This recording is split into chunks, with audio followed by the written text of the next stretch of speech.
வணக்கம். இன்றைக்கி என்ன ரெசிபி பார்க்க போகிறோன்னா, உடச்சி ஊற்றின முட்டை பிரியாணி தாங்க. ரொம்ப ஈஸியாக செஞ்சிடலாம். பாருங்கள் ரைஸ் எப்படி இருக்குன்னு. பிரியாணியே தோற்றுறோங்க, அவ்வளோ டேஸ்ட்டாக இருக்கும். வெறும் ரெண்டே 2 முட்டையை வச்சு ஒன் பாட்டில் நீங்கள் ஈஸியாக ஒரு லன்ச் ரெசிபி செஞ்சிடலாம். இந்த வெயிலுக்கு ரொம்ப நேரம் நின்று கிச்சனில் ஸ்பெண்ட் பண்ணாமல் ரொம்ப சீக்கிரமாக செய்யக்கூடிய ஒரு லன்ச் இது. எப்படி செய்கிறதுன்னு பார்க்கலாமா? ஒன்றுமே இல்லைங்க, வீட்டில் இருக்க பொருளை வச்சு செஞ்சிடலாம். ஆனால் டேஸ்ட்டு பார்த்திங்கன்னா பிரியாணி மாதிரி அவ்வளோ பிரியாணி மாதிரி என்ன பிரியாணி தாங்க இது. ஆனால் என்னென்னா நம்ம சிக்கனுக்கு பதிலாக முட்டை வச்சு செய்கிறோம். ஆனால் டேஸ்ட்டெலாம் பயங்கரமாக இருக்கும். ஒன்றுமே இல்லை, ஒரு பாட்டில் நான் இப்போது எண்ணெய் ஒரு குழிக்கரண்டி எண்ணெய் ஊற்றிருக்கேன். நிறைய கூட ஊற்றலை. நான் இன்றைக்கி எடுத்துருக்கிறது 1 கிளாஸ் பாஸ்மதி ரைஸ் தான் எடுத்திருக்கேன். அது ஒரு 20 மினிட்ஸ் ஊற வச்சுருக்கேன். ஒரே ஒரு வெங்காயம் தான் எடுத்திருக்கேன்.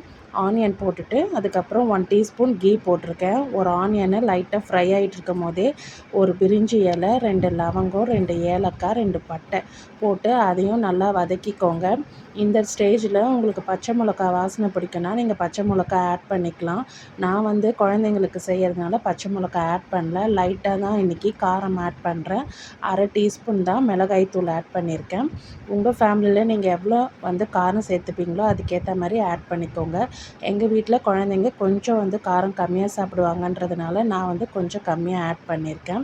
இந்த உடச்சி ஊற்றின முட்டை பிரியாணி ஏன் நான் உடச்சி ஊற்றி இன்றைக்கி பண்ணியிருக்கேன்னா பயங்கர டேஸ்ட்டாக இருக்குவாங்க அந்த மாதிரி பண்ணால். இப்போ இது என்னென்னா தக்காளியில் நான் என்ன பண்ணியிருக்கேன், இஞ்சி, பூண்டு, தக்காளி, ஒரு 2 மிளகு, 2 சோம்பு, இது எல்லாத்தையும் வச்சு நல்லா மிக்சியில் அரைச்சிட்டேன். நான் ஏன் இந்த மாதிரி அரைச்சி செய்கிறேன்னா கலர் நல்லா வரும் பிரியாணிக்கு. இந்த மாதிரி தக்காளி அரைச்சி செய்யும் போது அது நல்லா வதங்கி வரணும். அதுக்காக நான் இந்த டிஷ்ஷுக்கு எவ்வளோ உப்பு வேணுமோ அந்த உப்பை ஆட் பண்ணிக்கிறேன். இப்போது இந்த எண்ணெய் எல்லாம் பிரிஞ்சு நல்லா வரணும். ஒரே ஒரு வெங்காயம், ஒரே ஒரு தக்காளி தான் ஆட் பண்ணியிருக்கேன் 1 கிளாஸ் ரைஸுக்கு. அதுக்கப்புறமா புதினா, கொத்தமல்லி ஒரு கைப்பிடி அளவு ஆட் பண்ணிக்கோங்க. கண்டிப்பாக புதினா, கொத்தமல்லி ஆட் பண்ணிங்கன்னா தான் பிரியாணி பயங்கர டேஸ்ட்டாக இருக்கும். அதனால் கண்டிப்பாக ஆட் பண்ணிக்கோங்க. பிரியாணிக்கு இது எந்த அளவுக்கும் சலிச்சது இல்லைங்க, அந்த அளவுக்கு டேஸ்ட்டாக இருக்கும்.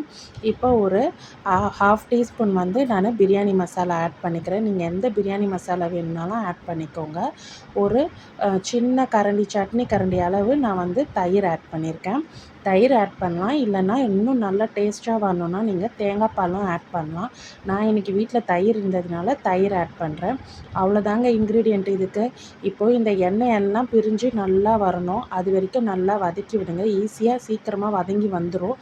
ஏன்னா நம்ம ஒரு வெங்காயம், ஒரு தக்காளி குவான்டிட்டி கம்மியாக பண்ணுறதுனால, இதே நீங்கள் உங்கள் ஃபேமிலியில் எல்லாருக்கும் பண்ணுறீங்கன்னா ஒரு கிளாஸுக்கு ஒரு வெங்காயம், ஒரு தக்காளி இதுதான் அளவு. நீங்கள் எவ்வளோ பண்ணுறீங்களோ, எவ்வளோ கிளாஸ் ஆஃப் ரைஸ் எடுக்கிறீங்களோ அதுக்கேற்ற மாதிரி வெங்காயம், தக்காளி நீங்கள் இன்க்ரீஸ் பண்ணிக்கோங்க.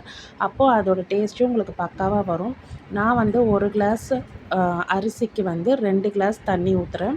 ஏன்னா நம்ம அப்படியே தான் வேக வைக்க போகிறோம். குக்கர்லலாம் போடலை. அதனால் நம்ம அப்படியே அந்த செய்கிற பாத்திரத்துலேயே நான் 2 கிளாஸ் தண்ணி ஊற்றிட்டேன். இந்த ஸ்டேஜில் நீங்கள் லெமன் லைட்டாக ஒரு 1/4 பழம் பிழிஞ்சு விட்டுக்கோங்க. அப்போ அரிசி நல்லா உதிர் உதிராக வரும்.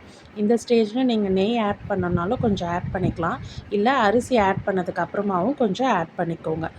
இப்போது நல்லா இது கொதி வரணும். கொதி வந்ததுக்கப்புறம் இப்போ நம்ம ஊற வச்சுருக்கோம் இல்லையா பாஸ்மதி அரிசி, அதை நான் ஆட் பண்ணுறேன். ஆட் பண்ணிவிட்டு இது நல்லா உதிர் உதிராக வரணுன்னா என்ன பண்ணணுன்னா, ஃபஸ்ட்டு இந்த பாஸ்மதி அரிசியை ஆட் பண்ணிவிட்டு அது கொஞ்சம் நேரம் அப்படியே வேகட்டும். மூடி போட்டு மூடி வச்சுருங்க. இப்போ இந்த ஸ்டேஜில் நான் என்ன பண்ணுறேன்னா, உடச்சி ஊற்றின முட்டை பிரியாணி இல்லையா, ஸோ அந்த முட்டையோட டேஸ்ட் அதில் இறங்கணும் அந்த பிரியாணியில். அதனால் நான் என்ன பண்ணுறேன், அரிசி ஆட் பண்ணிவிட்டு அதுக்கப்புறமா 2 முட்டையை என்ன பண்ணுங்கள், எத்தனை முட்டை நீங்கள் ஆட் வேணாலும் ஆட் பண்ணிக்கலாம். நான் இன்றைக்கி 2 முட்டை ஆட் பண்ணியிருக்கேன். ஒரு பவுலில் முட்டையை ஃபஸ்ட்டு உடச்சி ஊற்றிக்கோங்க. அதுக்கப்புறம் ஒரு பக்கமாக ஊற்றி விடுங்க. ஒரு பக்கம் நான் ஒரு முட்டையை ஊற்றிட்டேன், இன்னொரு பக்கம் ஊற்றிட்டேன். இதுக்கப்புறமா நீங்கள் தயவு செஞ்சு அந்த பிரியாணியை கலரி விடக்கூடாது. அப்படியே மூடி போட்டு மூடி வச்சுருங்க. மூடி வச்சுட்டு ஒரு சிம்மில் வச்சுருங்க. சிம்மில் வச்சுட்டு அந்த தண்ணியெல்லாம் வற்றி வரும்போது என்ன பண்ணுங்கள், தோசைக்கல்லை இன்னொரு பக்கம் நல்லா ஹீட் பண்ணிவிடுங்க. ஹீட் பண்ணிவிட்டு இந்த பாத்திரத்தை எடுத்து அப்படியே அதில் வச்சு மூடி வச்சுருங்க. ஒரு 15 to 20 மினிட்ஸ். பார்த்தீங்கன்னா அதுக்கப்புறமா ஒரு 10 மினிட்ஸ் அப்படியே விட்டுட்டு நீங்கள் ஓப்பன் பண்ணிங்கன்னா நிமிஷத்தில் நம்மளோட பிரியாணி சூப்பராக ரெடி ஆகிடுங்க. அந்த தண்ணி வந்து வற்றி அந்த அரிசியில் வந்து அந்த தண்ணி லைட்டாக இருக்கும்போது நீங்கள் தோசைக்கல்ல மாற்றிட்டு 20 நிமிஷம் அப்படியே விட்டுடுங்க.